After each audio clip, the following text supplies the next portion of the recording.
The Russian founder, Russian-born tech entrepreneur Pavel Durov, he has reportedly been arrested. Telegram ഒരു illegal activity promote ചെയ്യുന്ന ഒരു ആപ്പാണ്. ഈ ഒരു ചോദ്യമാണ് 2024 ഫ്രാൻസിൽ വെച്ച് ടെലഗ്രാമിന്റെ സിഇഒ ആയിട്ടുള്ള പാവൽ ദ്രുവ് അറസ്റ്റ് ആവുന്ന സമയത്ത് ലോകമെമ്പാടുമുള്ള പല മാധ്യമങ്ങളും ചോദിച്ചത്. ഇവരുടെ സപ്പോർട്ടേഴ്സ് ആണെങ്കിൽ ഇത് വളരെ വലിയൊരു പൊളിറ്റിക്കൽ മൂവ് ആണെന്നും അതേപോലെ തന്നെ ഗവൺമെന്റ് ആണെങ്കിൽ ഇത് വളരെയധികം നെസസറി ആയിട്ടുള്ള ഒരു അറസ്റ്റ് ആണെന്നും Durov was detained. The police arrested him and currently he is in French custody. News ചാനലുകളെല്ലാം പറഞ്ഞത് ഇത് വളരെയധികം ഹിസ്റ്റോറിക് ആയിട്ടുള്ള ഒരു അറസ്റ്റ് കൂടിയാണ്.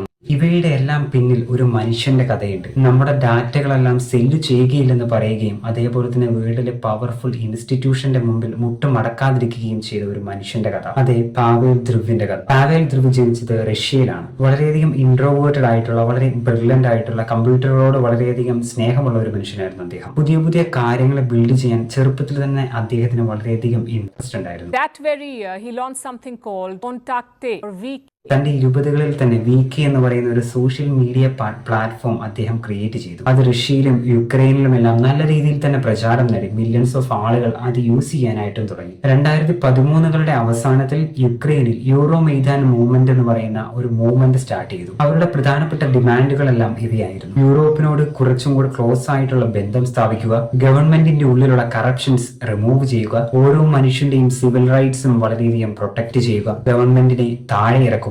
ഇതെല്ലാമായിരുന്നു അവരുടെ മുന്നിലുള്ള അജണ്ടകൾ. മില്യൺസ് ഓഫ് ആളുകൾ കീവിലും മറ്റ് സിറ്റികളിലും തെരുവുകളിലേക്ക് ഇറങ്ങി. യുക്രൈനിലെ ആക്ടിവിസ്റ്റുകളും സ്റ്റുഡൻസുകളും ജേർണലിസ്റ്റുകളും എല്ലാം അവരുടെ ഐഡിയാസ് ഷെയർ ചെയ്യാനും അപ്ഡേറ്റ്സ് മറ്റുള്ളവരുമായിട്ട് പങ്കുവെക്കാനും അവർ മെയിനായിട്ട് ഉപയോഗിച്ചുകൊണ്ടിരുന്നത് വീക്കി എന്ന് പറയുന്ന ആ ഒരു സോഷ്യൽ മീഡിയ പ്ലാറ്റ്ഫോം ആയിരുന്നു. ഈ ഒരു മാസ് മൂവ്മെന്റ് ശക്തി പ്രാപിച്ചപ്പോൾ റഷ്യൻ ഗവൺമെന്റ് ഈ മാസ് മൂവ്മെന്റിൽ പങ്കെടുക്കുന്ന ആളുകളുടെ വീക്കി അക്കൗണ്ട് ആക്സസ് ചെയ്യാൻ ഡിമാൻഡ് ചെയ്യുകയും ചെയ്തു. അവർക്ക് ആവശ്യമുണ്ടായിരുന്നത് ഇവരുടെ ഐഡന്റിറ്റീസും ഇവരുടെ മെസ്സേജുകളും ഓരോ ഗ്രൂപ്പുകളുടെ ആക്സസും അതിലെ അഡ്മിന്മാരുടെ ഡീറ്റെയിൽസും എല്ലാമാണ് വേണ്ടിയിരുന്നത്. ഈ ഒരു നിമിഷത്തിലാണ് പാവേൽ ദ്രുവ് ടെസ്റ്റ് ചെയ്യപ്പെടുന്നത്.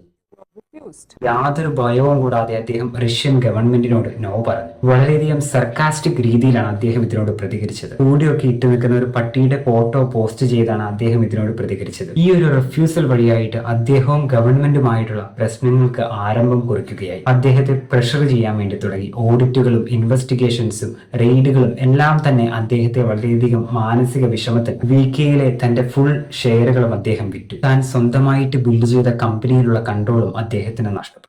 But he could not withstand the pressure, so he sold the company and left Russia. 2014 അദ്ദേഹം റഷ്യയിൽ നിന്ന് ലെഫ്റ്റ് ചെയ്തു. ഒരിക്കലും ആരുടെയും പ്രൈവസി നഷ്ടപ്പെടരുതെന്ന ആ ഒരു സ്വപ്നം അദ്ദേഹത്തിന്റെ ഉള്ളിൽ അന്നും ഉണ്ടായിരുന്നു. He decided to build something new and he developed Telegram.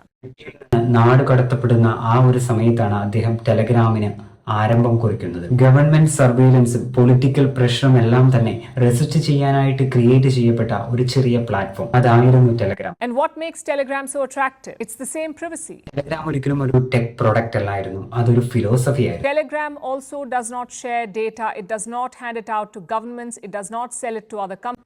Ads ഇല്ല, ഡാറ്റ സെല്ലിംഗ് ഇല്ല, എക്സ്റ്റേണൽ ആയിട്ടുള്ള ഇൻവെസ്റ്റേഴ്സ് ഇല്ല, എൻക്രിപ്ഷൻ ഇല്ല.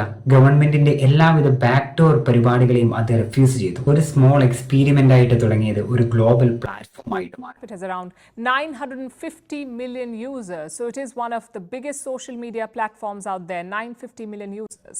ബില്യൺസ് ഓഫ് ആളുകൾ അത് യൂസ് ചെയ്യാനായിട്ട് തുടങ്ങി. ആക്ടിവിസ്റ്റുകൾ, ജേർണലിസ്റ്റുകൾ, സ്റ്റുഡൻസ് എല്ലാവരും തന്നെ അത് ഉപയോഗിച്ചു. പല രാജ്യങ്ങളിൽ ഉണ്ടാകുന്ന എമർജൻസികളിലും വാറുകളിലും റെവല്യൂഷനുകളിലുമെല്ലാം ആളുകൾ തങ്ങളുടെ ആശയങ്ങൾ കൈമാറാനായിട്ട് ഈ ഒരു platform ഉപയോഗിച്ചുകൊണ്ടേയിരുന്നു. In 2018, Iran tried to ban it. So did Russia. Spain accused it of intellectual property violation.